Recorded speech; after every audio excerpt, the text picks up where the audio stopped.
They say Ash Hollow is the kind of town where nothing bad ever happens. A post-war patch of American soil, where the grass grows too green, the neighbors wave too eagerly, and the air always smells faintly of pie.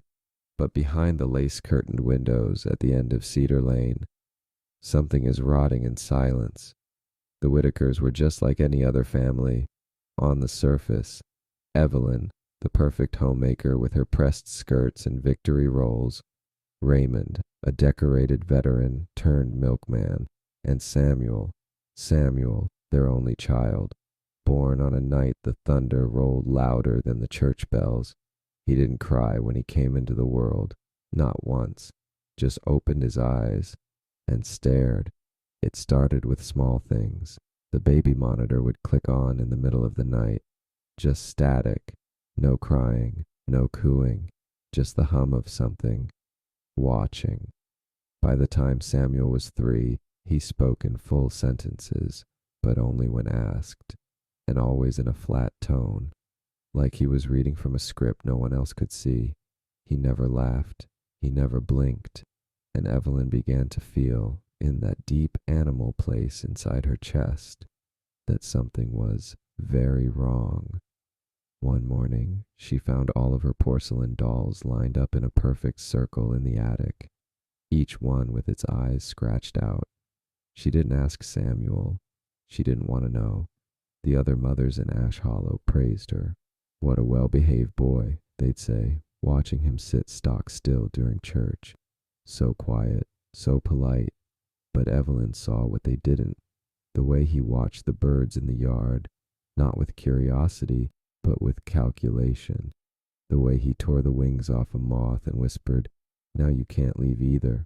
And the way she sometimes woke up to find him standing in the doorway, just standing, staring, not blinking, breathing so shallow she could barely hear it. Raymond dismissed it all. "He's a boy, Ev. Just a strange one. Hell, I was stranger. Let the kid be." But even Raymond started locking his tool shed after finding a wrench coated in something red. Samuel said it was tomato juice, but they hadn't had tomatoes in the house for weeks. One Sunday after service, Evelyn found something beneath Samuel's bed, a small wooden box. Inside were animal teeth, a torn shoelace, a flattened frog, a page from her diary, one she thought she'd hidden, and a list. 8 names. 7 were crossed out. The last one was hers. She didn't scream, didn't cry. She put the box back exactly where she found it. That night Samuel sat cross-legged in the dark, staring at the closet, not moving, not playing, just watching, like he was waiting for something to come out, or something inside him to settle back in. A few days later, the cat disappeared. Then the neighbor's toddler vanished during a game of hide-and-seek, never found. Ash Hollow panicked, briefly, then forgot. Evelyn tried to run once, packed a bag, called a taxi. When she returned, Samuel was already in the living room, his hands behind his back. "You'll come back," he said. She never tried again. Winter came. Raymond slept in the den. Evelyn stayed up late, drinking tasteless tea, and Samuel was always watching.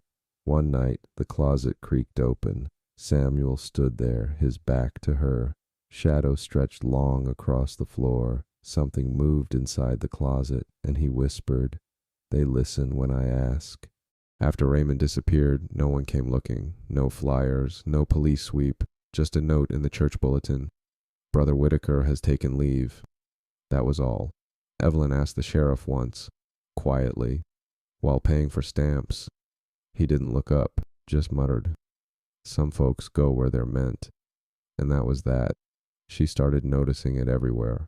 How the town looked at Samuel, how the neighbors smiled too long, how the Sunday school teacher always hesitated when handing him a crayon, like she was offering it to a wolf.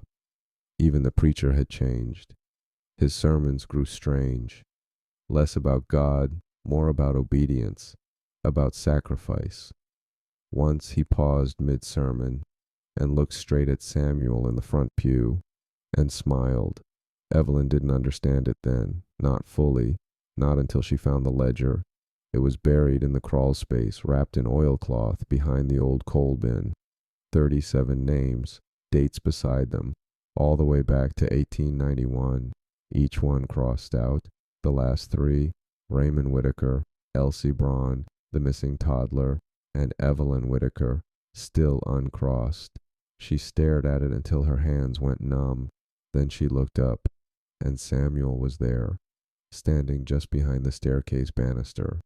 "Did you find it?" he asked softly. She dropped the book, but he didn't move, just tilted his head and added, "They only want the quiet ones now." And then he blinked, twice, slowly, like he was trying it on, like bees, or a choir. She stepped out barefoot, into the frozen grass. Samuel stood in the center of the yard, arms outstretched, head tilted toward the sky.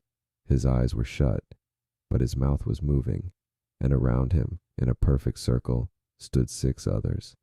Children, all still, all silent. One of them turned its head, and Evelyn saw it wasn't a child at all. It wore the shape of one, but the face was hollow, like wet paper pressed over bone. She backed away, but Samuel opened his eyes. "They like this place," he whispered. "They said I could stay, but only if I gave them you." Evelyn ran, but the ground buckled under her steps, the yard folding in on itself, like paper burning from the edges. She turned once. Samuel was still standing there, smiling and blinking 1, 2, 3 times, like he'd been practicing. Evelyn didn't remember running, only the trees, endless rows of them, blackened, bare, reaching like fingers against the night sky. The sound of the town had vanished. No cars, no dogs barking, not even wind, just her own breath, shallow, ragged, cold. She stumbled until dawn. Then the sun rose, and she was back in Ash Hollow, at her front steps, as if she'd never left. There were footprints behind her in the frost, but only hers. Inside, everything was normal. The curtains drawn, the dishes clean. Samuel was at the kitchen table, coloring. He looked up, blinked once, then smiled. "You were gone a long time," he said. There was no scolding in his voice, no curiosity either, just observation, like a scientist or a warden. Evelyn didn't respond.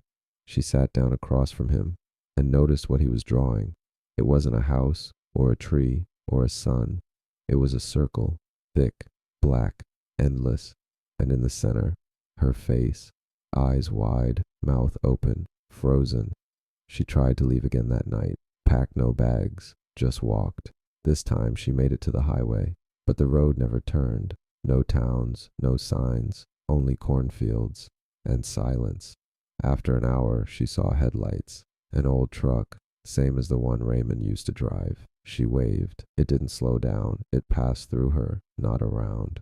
Through. She stood shaking in the middle of the road until the truck dissolved like mist, and then she heard it, a soft giggle behind her. She turned and saw a child standing in the corn, not Samuel, someone else, eyes hollow, wearing Raymond's coat, watching her with that same too-still posture, the one she thought only her son had. Evelyn didn't scream. She just turned around and walked home. By the time she reached her front porch, the sun was rising. Samuel was waiting there, as if he'd been standing the whole night. "You went far," he said, tilting his head. "They like you." Evelyn opened her mouth to speak, but he held up a finger. "There are rules," he said quietly. "You can't leave unless they let you." That night she returned to the crawl space. The ledger was gone. In its place was a second book, newer, bound in dark red leather. When she opened it, her hands trembled. It was already writing itself, ink spilling across the pages like veins, line by line, name after name. Her name was at the top now, no longer uncrossed, but marked differently, burned in. Below it, more names, people she knew, The mailman, the librarian, the new girl from choir, a man who'd knocked on her door last week and asked for directions, who didn't belong in Ash Hollow, and never came back. She flipped to the final page, one blank space, and under it, just 2 words. Your turn. She didn't sleep that night. The house felt full, not of people, of something else, breathing in the walls, filling the air with something metallic and sweet. At dawn, Samuel came downstairs wearing her apron. He was already making breakfast. Will you help me today? He asked, stirring pancake batter. His eyes were calm, steady, older than they had any right to be. Evelyn nodded, because she understood now. This wasn't about escape. It never had been. It was about becoming. The days stopped meaning anything. Ash Hollow no longer had seasons, just a long, drawn-out dusk that stretched over weeks. The sun rose, but it never warmed. The sky stayed the same color, pale, silent gray, and the birds stopped singing. Evelyn moved through it all like a ghost, washing dishes that never got dirty, watering flowers that didn't grow, smiling at neighbors who no longer aged. Everything felt staged, like a play written by something that had never actually seen real life, but was trying to mimic it. And at the center of it all was Samuel. He never asked to play, never cried, never aged, but the town bent to him, quietly, unnaturally. The preacher nodded when Samuel passed. The butcher handed him packages Evelyn hadn't ordered. Even the dog stopped barking when he walked by.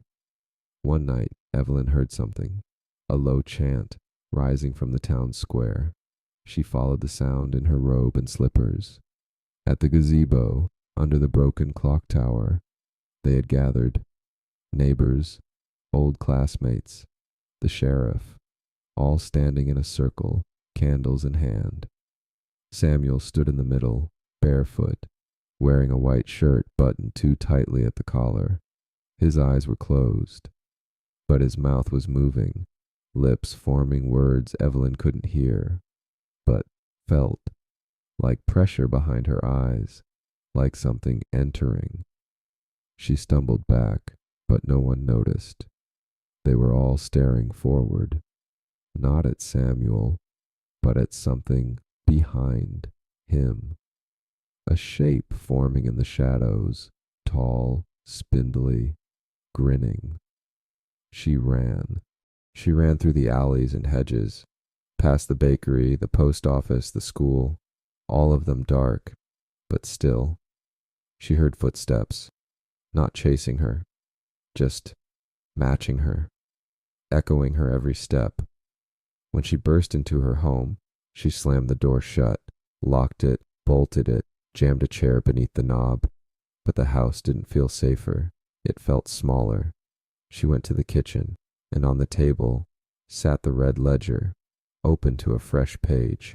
This time, there were no names, just a question. Will you stay? She backed away slowly, but her hand found something warm, a small palm. Samuel stood beside her now, his face calm, his eyes darker than before. Don't be scared, he said. It's easier when you let go. Then he placed a single black candle on the table, lit it, and whispered, They like when we say yes. The flame flickered, then burned blue, and for the first time Evelyn felt warmth, not comfort, but acceptance. Her hands stopped trembling, her breath steadied. She sat beside him, and they both watched the candle burn until the walls around them started to breathe, not creak, not groan. Breathe, like lungs expanding. And Evelyn understood. Ash Hollow wasn't a town anymore. It was a body, and she was inside it, alive and waking. Evelyn woke without remembering falling asleep. The house was quiet, but not still. The floors pulsed beneath her feet, slow and steady, like a heartbeat buried beneath the boards. She walked barefoot through the hallway, her hand grazing the wallpaper, which was now warm. almost tender, like skin. Outside, the town was gathering, dressed in black, candles in hand, faces calm, distant, and familiar. She stepped out onto the porch. Samuel stood beside her, hair neatly combed, small hands folded in front of him. "They're ready," he said, and she knew who he meant. Not the neighbors, not the town. Them, the ones who blinked from the corners of mirrors, who pressed fingerprints into frost, who whispered through the radio static, and who had always been there, watching, waiting. She followed Samuel down the path, through streets that no longer felt real. The sky above was dark now, not with night, but with absence. Like the stars had fled, at the edge of town, past the weather vane and the old train tracks that led nowhere. The earth had opened, a great hollow, breathing mist and memory, and Evelyn stepped to its edge, not afraid, not anymore. "They said I could go back," she whispered. Samuel looked up at her. His voice was soft. "You could." She hesitated, but she knew the truth. There was no back. There never had been. Ash Hollow was never a place. It was a choice, a doorway, a mouth, and tonight it was hers to feed. She stepped forward. The town did not cheer. It did not mourn. It simply watched, as the fog swallowed her whole, and when it cleared, Samuel was gone, but a new child stood in his place, smiling, blinking, practicing,